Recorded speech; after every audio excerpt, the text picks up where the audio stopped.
Hello student, আজকের ক্লাসে তোমাদের জন্য রয়েছে ক্লাস 8 এর থার্ড চ্যাপ্টার জিওগ্রাফি শিলা থেকে কিছু 2 মার্কসের কোশ্চেন। দেখো, শিলা কাকে বলে? ফার্স্ট কোশ্চেন, শিলা কাকে বলে? সরি, শিলা কাকে বলে না, শিলা কয় প্রকার ও কি কি? শিলা 3 প্রকার: আগ্নেয় শিলা, পাললিক শিলা এবং রূপান্তরিত শিলা। নেক্সট, আগ্নেয় শিলা কাকে বলে?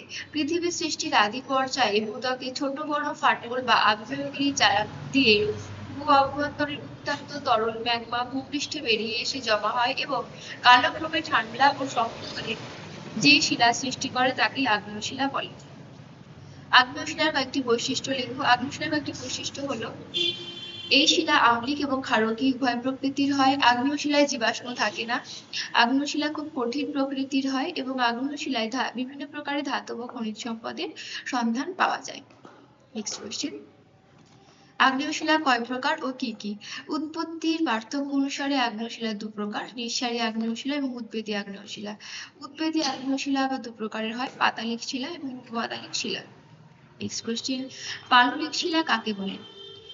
আচ্ছা, আগে আগ্নেয় শিলা সম্পর্কে আমি তোমাদের একটা সিম্পল ধারণা দিয়ে দিচ্ছি যে আগ্নেয় শিলা বলতে বোঝায় যে ভূগর্ভের উত্তপ্ত লাভা বা ম্যাগমা বেরিয়ে আসে তাকে লাভা বলে।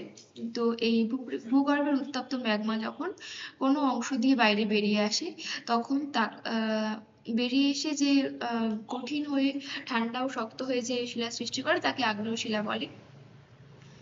নেক্সট, পাললিক শিলা কাকে বলে? বিভিন্ন প্রাকৃতিক ক্ষয়কারী শক্তি যেমন বৃষ্টি, তুষার, নদী, বায়ু, হিমবাহ ইত্যাদি কার্যের ফলে পাহাড়, মালভূমি, সমভূমি ক্ষয়প্রাপ্ত হয়ে উৎপন্ন পলি সমুদ্র, হ্রদ বা নদীর তলদেশে স্তরে স্তরে সঞ্চিত হয়। এই পলি বছরের পর বছর ভূগর্ভের তাপে ও পলিরাশির চাপে জমাট বেঁধে যে শিলা সৃষ্টি করে তাকে পাললিক শিলা বলে। আমি এটা একটু ছোট করে তাও দেখিয়ে দিচ্ছি, যদিও আগেরটা একটু কেটে গিয়েছিল, এটা ছোট করে দেখিয়ে দিলাম। দেখো, নেক্সট কোয়েশ্চেন,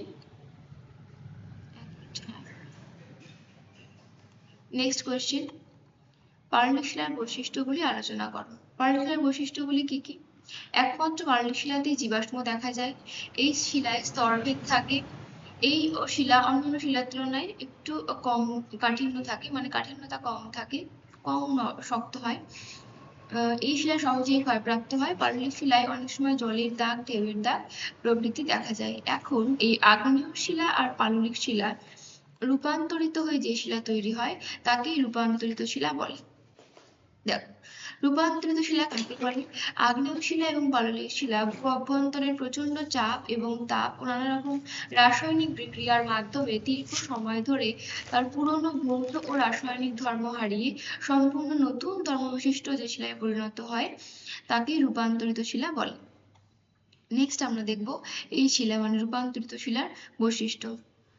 দেখো, রূপান্তরিত শিলার বৈশিষ্ট্য কি বলছে, যে রূপান্তরিত শিলা সব শিলার শেষে সৃষ্টি হয়, মানে এটা একদম লাস্ট স্টেজ। রূপান্তরিত শিলায় কোনো স্তর থাকে না। রূপান্তরিত শিলা স্তূপ হতে পারে। লাস্ট পয়েন্ট, আগ্নেয় শিলা রূপান্তরিত হলে তা আগের তুলনায় আরো মসৃণ এবং চকচকে হয়ে যায়। তোমাদের আমি বলেছিলাম প্রত্যেকটা ক্লাসে একটা করে যে কোনো একটা করে কোয়েশ্চেন হোমওয়ার্ক হিসেবে রাখবো। তোমরা কমেন্ট করলে তবে এটার আমরা অ্যান্সার দেব। এটা হচ্ছে সেই প্রশ্নটা হোমওয়ার্ক হিসেবে থাকবে। পাললিক শিলায় কেলাস গঠন হয় না কেন?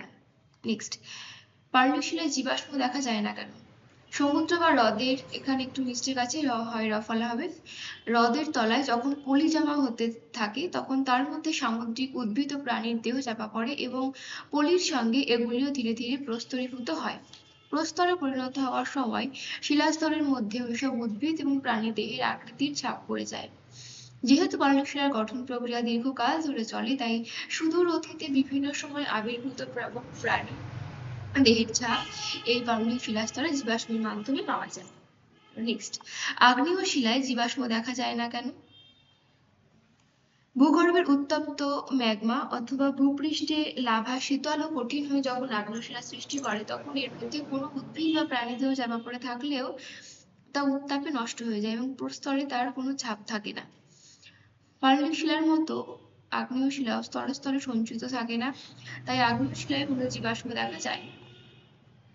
শিলাচক্র কি? ভূগর্ভের মেঘমালা, এইটা একটু ভুল হয়ে গেছে, এটা ভূগর্ভের ম্যাগমা হবে। ভূগর্ভের ম্যাগমা ভূপৃষ্ঠে বেরিয়ে এসে ভূগর্ভে যেমন বেঁধে আগ্নেয় শিলা সৃষ্টি করে। আবার এই শিলা বিভিন্ন প্রাকৃতিক শক্তির দ্বারা ক্ষয়প্রাপ্ত ও বাহিত হয়ে সমুদ্র নদীর তলদেশে সঞ্চিত হয় এবং পাললিক শিলায় পরিণত হয়। পাললিক শিলা যখন আবার তাপে ও চাপে পরিবর্তিত হয় তখন তা রূপান্তরিত শিলায় পরিণত হয়।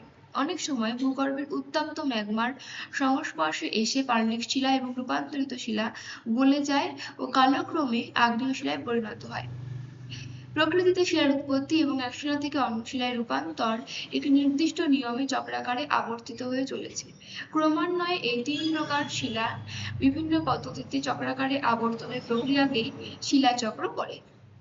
অর্থাৎ আগ্নেয় শিলা এবং রূপান্তরিত শিলা থেকে যে আগ্নেয় শিলা পাললিক শিলা থেকে রূপান্তরিত শিলায় পরিণত হওয়া এবং তার থেকে চূর্ণ বিচূর্ণ হয়ে যে আবার নতুন কোনো শিলায় পরিণত হচ্ছে, মানে দুটো শিলা থেকে রূপান্তরিত শিলায় পরিণত হওয়ার যে প্রক্রিয়া, এটাকে বলা হচ্ছে শিলাচক্র। নেক্সট, কার্স্ট ভূমিরূপ কাকে বলে? কার্স্ট ভূমিরূপ হলো এক প্রকার ভূ আকৃতি, সাধারণত চুনাপাথরযুক্ত অঞ্চলে নদী বা বৃষ্টির জল মাটিকে দ্রুত ক্ষয় করে।